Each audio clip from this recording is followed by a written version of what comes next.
Kia ora and welcome to this Blackcaps video today, coming at you after the second T20 International versus the West Indies.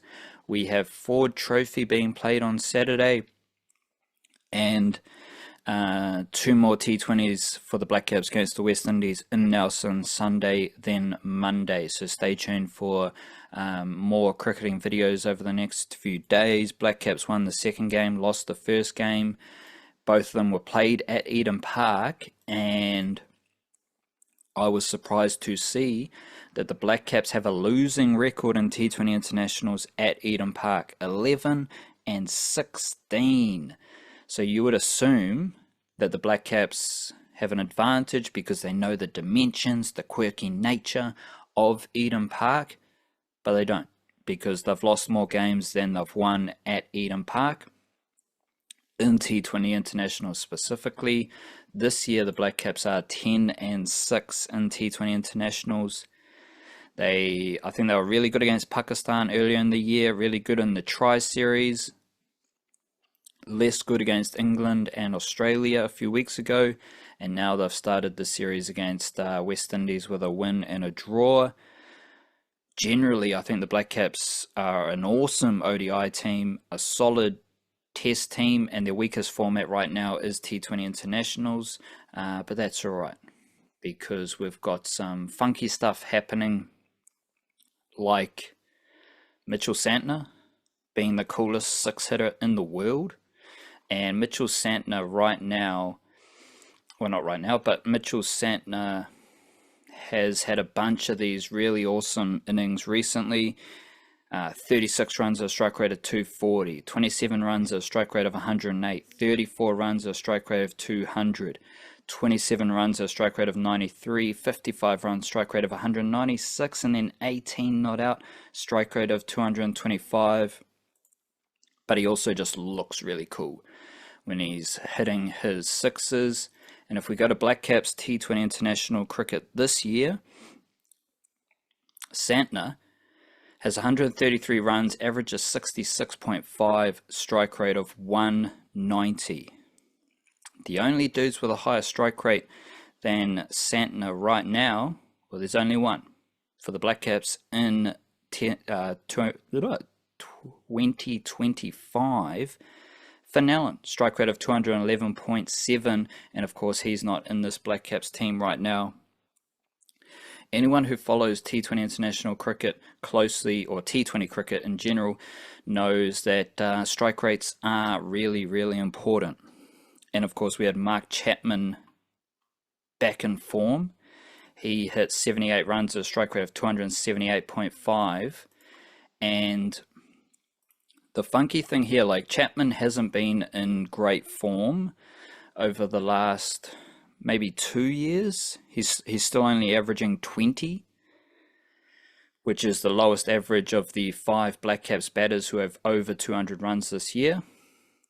So he's been struggling. Like, he's only hit 250s this year in 13 innings, and he's averaged below 25. Oh, he averaged 19.9 last year and 20 this year. So yeah, Chapman's been solid without being spectacular, and he's had to, that knock was really important at Eden Park to fight off any pressure from other top order batters. We must remember Finn out injured, Glenn Phillips is out injured.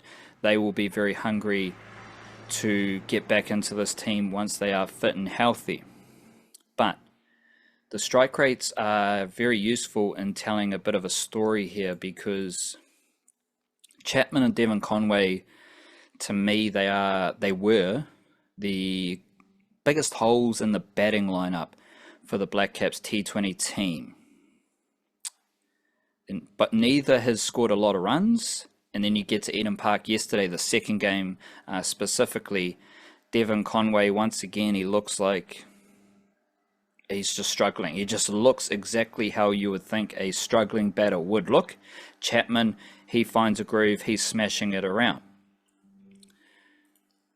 Devon Conway has 4 years below 130 strike rate in T20 international batting. 122, 109, 118, 120. In this period, Mark Chapman, 2 years struggling, he has 4 years over a strike rate of 130. A strike rate of over 130. So Devon Conway is below 130 for 4 consecutive years. Mark Chapman is above 130 for 4 consecutive years, even though he has been struggling. So Mark Chapman has struggled for regular runs, but whatever runs he's scoring, he scores quickly. Whereas Devon Conway, I mean, against the West Indies, 2 innings, he's got 29 runs at a strike rate of 80. And he has the lowest strike rate for for Blackcaps batters who have over 100 runs this year. He has a strike rate of 120. The next lowest is Daryl Mitchell on 138, and Chapman, boosted by that knock, he is 4th on 159. So those strike rates inform us about Chapman. Like, even though he's been struggling for runs, he has still scored his runs pretty quickly. For 2 years now, he's had a strike rate over 130 for 4 years. That tells me that he's still a really solid batter for the Blackcaps T20 international team. And he's just, you know, yes, you might get out a few times, you might struggle, you might go up and down with form, but as long as you're always scoring your runs pretty quickly, that's all right. We can absorb form, but just keep scoring your runs quickly. That is the best thing for the team. Conway, he is struggling for runs and he's struggling for the strike rates, because his strike rates have continued to go down and down and down in his international career. He started out 2020 averaging 58, strike rate of 151. 2021 averaging 47, strike rate of 135. Then we enter the period where he's below 130 strike rate for 4 consecutive years. 2022 he did average 47, so that's all right. You got the runs, you're scoring quick enough. 122 strike rate, that's all right. That's Kane Williamson areas. And Kane Williamson retired because he's not a first 11 T20 cricketer anymore. Don't fall for the spin, don't fall for the PR. That was just a nice little cozy situation for all parties. But then Conway, he drops down to 13 average, 22.8 average, 23.4 average, with those strike rates below 130. So there's a clear difference between Chapman and Conway, both of whom who have been battling form for the Blackcaps. I'd say for 2 years now, they've both been battling form, but Conway doesn't have the strike rates, Chapman does have the strike rates, and of course, Mitchell Santner definitely has the strike rate. The second highest batting strike rate for Blackcaps in T20 international batting this year. Mitchell Santner also averaging 66, as I said, with the bat. And that makes a bit of an interesting situation in the middle order, because we got Michael Bracewell averaging 20 with the bats and 52 with the ball. So Michael Bracewell, he's not much of a factor right now as far as runs and wickets go. He doesn't have a 50 plus score. Yes, he's got a good strike rate of 142, but this is a highly competitive middle order situation. Like, who's a better batter right now in T20 internationals? Mitchell Santner or Michael Bracewell? It's Mitchell Santner. Who's a better bowler? Obviously, it's Mitchell Santner, even though this is not his best year of T20 international bowling. We've got Jimmy Neesham in this category as well. Jimmy Neesham, who is the most efficient T20 international bowler for New Zealand this year. But his batting is weirdly terrible. He's averaging 9.1 with a strike rate of 107. Jimmy Neesham with a strike rate of 107 doesn't seem possible, but he's obviously struggling with the bat while being one of the most efficient, or the most efficient bowler for the Blackcaps in T20 bowling this year. So we got Santner, Bracewell, Neesham. Then we need to ponder what happens if Devon Conway is dropped, which is, like, they might give him an opportunity in Nelson, and knowing how things go, Devon Conway will probably score his runs really quickly, and they'll be good. But there is a chance that you can go drop Devon Conway and then you need a wicketkeeper. I don't think Devon Conway's wicket keeping is good enough for him to be selected just as a wicketkeeper. And then you've got Mitch Hay as the next wicketkeeper with Tim Seifert out injured. The thing is, if you've got Seifert, Devon Conway, even Fennellan as your wicket-keeping options, all of them are going to open the batting. Not together, because you've got three there, but they are all opening batters, so that means the Blackcaps, they have usually operated with the wicket-keeper batting in the opening position. If you move to Mitch Hay, he needs to bat in the middle order. Mitch Hay isn't demanding T20 international selection right now. He's averaging 10.7, strike rate of 105. He does have a very swift ODI batting record, averaging 41 with a strike rate of 104. He does have a T20 career strike rate of 140 after 36 innings. So that's why he's in the squad. And if you do make a change with that wicket-keeping position from Devon Conway to Mitch Hay while Tim Seifert is out injured, Mitch Hay has to bat in the middle order, so then you're complicating the Bracewell, Neesham, Santner bracket. And obviously Bevan Jacobs might be a factor, but he's playing for a trophy at the moment. So if you do select Mitch Hay, someone out of that Bracewell, Neesham duo probably has to stay out of the team. You might have to give more Nathan Smith and Zach Folks with a bit more all-rounder stuff happening. It does just complicate the middle order a bit for the Blackcaps. So I am curious about that, if there is a change in the wicket-keeping position. As far as spin bowling goes, Bracewell, he is in his worst year of T20 international spinning. So this is Bracewell's worst year of T20 international spinning.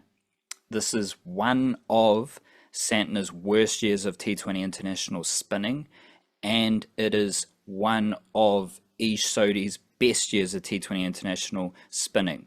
So the one dude there who's got a positive observation from me is Ish Sodhi.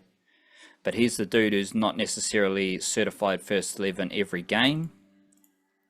Him and Santner took 3 wickets each in the second T20 international, which was a good return to the team for Ish Sodhi.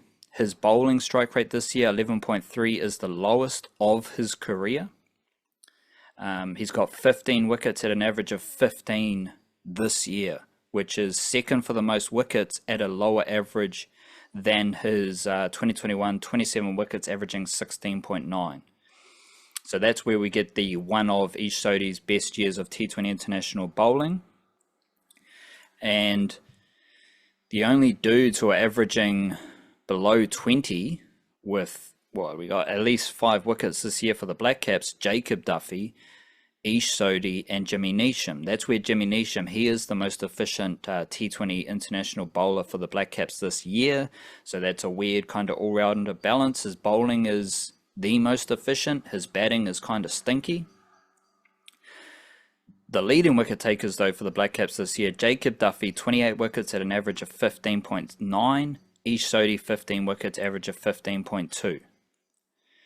So there is a pretty solid case that Ish Sodhi should be playing most T20 internationals for New Zealand right now. He is the best spinner in the group right now.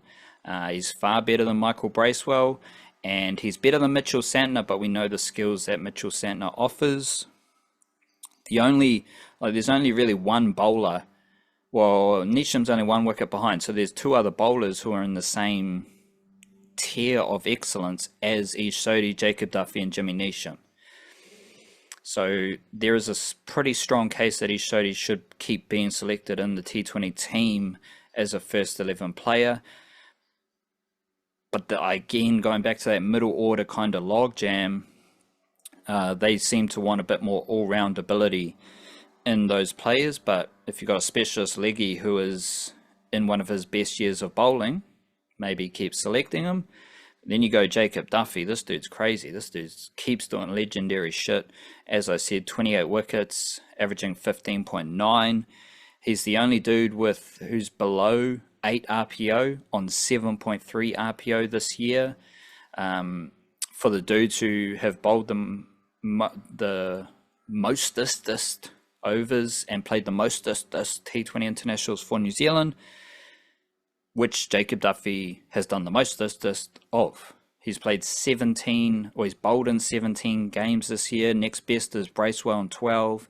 He's bowled 60.4 overs. Next best is Bracewell, Santner on 37. Jacob Duffy is just straight up one of the best T20 bowlers in the world right now. He is doing some legendary stuff for New Zealand in T20 internationals. He's doing some great stuff in ODIs as well. And who would have thunk it maybe 2 years ago that Jacob Duffy would be our best T20 bowler right now, and also making a compelling case for New Zealand, one of New Zealand's best T20 bowlers ever. Like, that's what Jacob Duffy is doing, and he deserves to be celebrated for that. So I am loving the Jacob Duffy experience. He's got 3 wickets so far against the West Indies, only gone for 5 RPO. He's gone for 5 RPO, and Jacob Duffy is the only Blackcaps bowler from the 2 games at Eden Park who is below 7 RPO. That's what Jacob Duffy is up to, and that's kind of where the depth of Blackcaps cricket is right now. Like, everyone wants to talk about the seamers of the previous generation. None of that matters when we've got Jacob Duffy, when we got Matt Henry, when we got Will O'Rourke. All these seamers that we have, these dudes are taking over. These dudes are making their own legends and commanding their own spotlight for the Blackcaps. And now we've got it with the batters as well, because we've got Mark Chapman doing some great stuff. Santner's doing great stuff with the bat especially. And I continue to be curious about the Tim Robinson-Rachin Ravindra combination, because if we do drop Devon Conway, who has got a strike rate of 80.5, it always continues to look crazy every time I see it. Without Fenelon or Tim Seifert, like the Fenelon and Tim Seifert to me is my best opening combination for the Blackcaps in T20s. I also like the Robinson-Ravindra combination. Robinson's been pretty good, 66 runs at a strike rate of 143. Ravindra, less good, 32 runs at a strike rate of 94. I'd just rather see Ravindra open, move some of the batters up a spot, then you make a bit more room in the middle order. You can tinker with some of the bowlers as well, because all the bowlers are pretty decent with the bat.